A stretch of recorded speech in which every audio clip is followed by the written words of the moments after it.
चूहे और सरकार। दोपहर तक यह बात एक समस्या के रूप में सचिवालय के सारे कॉरिडोरों में घूमने लगी कि दफ्तर में चूहे काफी हो गए हैं, क्या किया जाए। मेरी तो आधी रैक ही खा डाली। अरे तुम्हारी फाइलें तो चलो बाहर थीं। बेचारे दावत का माल समझकर कुतर गए होंगे। मेरी तो अलमारी में बंद थी, लोहे की अलमारी में, गोदरेज, समझे। अच्छा, कमाल हो गया, गोदरेज की अलमारी में से खा गए। आश्चर्य ने गुप्ता जी का चश्मा हटवा दिया। ये बात मेरी समझ से भी बाहर है कि आखिर उसमें घुसे कैसे। सूत भर भी तो रास्ता नहीं है उसमें जाने का। अजी घुसने की जरूरत ही क्या है, अंदर ही घर होगा उनका। घुसे तो आप हैं उनके घर में। किसी ने वर्मा जी को छेड़ा।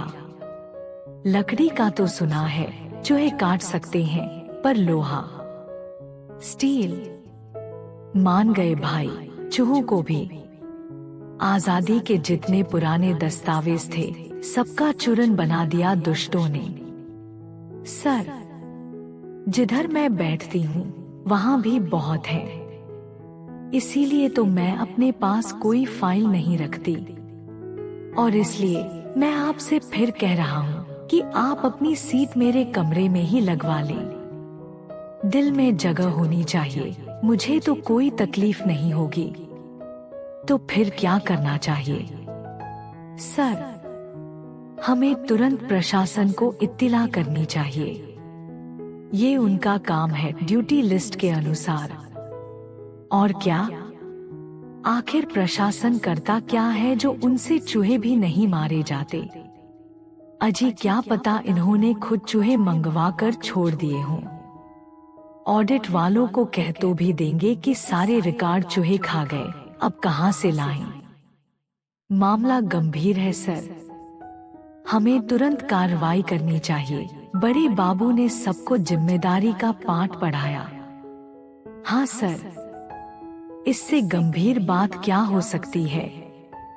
जिन रिकॉर्डों को द्वितीय विश्व युद्ध में जापान नहीं छीन पाया, उसे आजाद भारत के ये चूहे इतने मजेंजे में हजम कर गए और कानों कान पता भी नहीं चला। सर, आपको कब पता चला? आज ही। मैंने तो ये अलमारी 2 साल से खोली ही नहीं थी।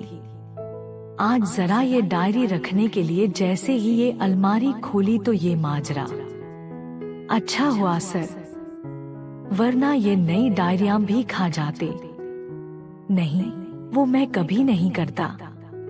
नई डायरियां तो मैं सीधे घर ही ले जाता हूँ। सर ठीक कहते हैं, चूहों की जाति का क्या भरोसा। इनके लिए नई पुरानी, गोरी काली सब बराबर हैं। तो फिर क्या किया जाए?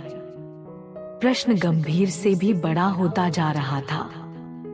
सर, मैं एक डिटेल नोट तैयार करता हूँ। चूहे कब आए? ये बिल्डिंग कब बनी? शुरू में कितने थे और आज कितने? हर पंचवर्षीय योजना में उनका प्रतिशत कितना बढ़ा है? किस कमरे में सबसे ज्यादा है और किसमें सबसे कम? कितनी जातियां हैं इनकी और हर जाति कितनी उम्र तक जिंदा रहती है? इन्होंने प्रतिवर्ष कितनी फाइलें कुतरी हैं और किस विभाग की सबसे ज्यादा? आसपास के किन किन मंत्रालयों में उनका आना जाना है? सर, आप माने या न माने, इसमें विदेशी हाथ भी हो सकता है।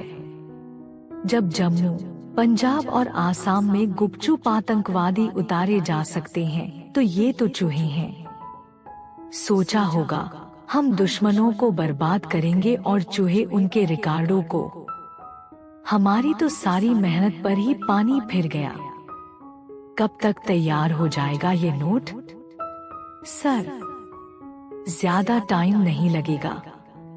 अभी तो मैं मच्छरों वाली रिपोर्ट बना रहा हूँ। आप हुक्म दें तो मैं उसे बीच में छोड़कर पहले इसे शुरू कर दूं। सर, मच्छरों वाली रिपोर्ट तो बरसात के बाद भी बन सकती है। और फिर मच्छर मलेरिया तो आजादी से भी पहले से चल रहा है। महीने 2 महीने में ही क्या बिगड़ जाएगा? कहिए तो सर, मैं अभी टूर प्रोग्राम बनाकर लाता हूँ।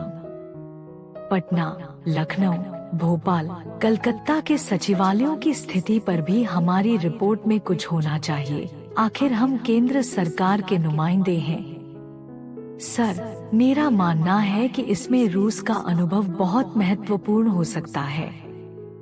जारशाही के समय कहते हैं कि ऐसे ऐसे चूहे हो गए थे जो आदमियों पर भी हमला करने लगे थे। अरे, ये तो बहुत खतरनाक बात है। यहाँ किसी पर हमला हो गया तो डिपार्टमेंटल एक्शन हो जाएगा। मातहतों की गंभीरता से सर घबराए जा रहे थे। सर, हमें तो अपनी सीट पर बैठने में भी डर लगता है। कम से कम कैंटीन में चूहे तो नहीं है, स्टेनो बोली। बूढ़ा गरीबदास एक कोने में अपने काम में व्यस्त था। इतनी लंबी लंबी बहसें तो उसने अंग्रेजों के जमाने में भी नहीं सुनी थी, और वह भी चूहों पर। आखिर जैसे ही उसके कान इस चकचक से पकने को हुए, उसने सुझाव देना ही उचित समझा। ₹2 की दवा आएगी, आटे की गोलियों में मिलाकर रख देते हैं, चूहे खत्म। घर पर भी तो हम यही करते हैं। गरीबदास, ये तुम्हारा घर नहीं है, सरकारी दफ्तर है। परमिशन ले ली है दवा लाने की? जहर होता है जहर असली। उठाकर किसी बाबू ने खा ली तो बंधे बंधे फिरोगे। नौकरी तो जाएगी ही, पेंशन भी बंद हो जाएगी प्यारे। गरीबदास सिकुड़कर पीछे बैठ गया। ये तो वही रहेगा जिसे कहते हैं। सर, मैं एक बात और कहना चाहता था। कहो मिस्टर गुप्ता, जल्दी कहो। मेरे पास इतना वक्त नहीं है कि उसे बेकार की बहस में गवाऊं। मुझे 3 बजे एक सेमिनार में जाना है। गुप्ता जी सर के कानों तक गर्दन लंबी करके फुसफुसाने लगे। सर, मिस्टर सिंह को अमेरिका भिजवा दो। यह इस बीच वहां की रिपोर्ट ले जाएगा। एक तो हमें कम्युनिस्ट देश के साथ साथ कैपिटलिस्ट देश की जानकारी भी होनी चाहिए, वरना वित्त मंत्रालय हमारे प्लान को स्वीकृत नहीं करेगा, और दूसरे सिंह साहिबान भी चुप बने रहेंगे, वरना कहेंगे अपने अपनों को, सवर्णों, तो विदेश भेज दिया और हमें यहाँ चूहों से कटवाने के लिए छोड़ दिया। सामाजिक न्याय का भी तो ध्यान रखना है।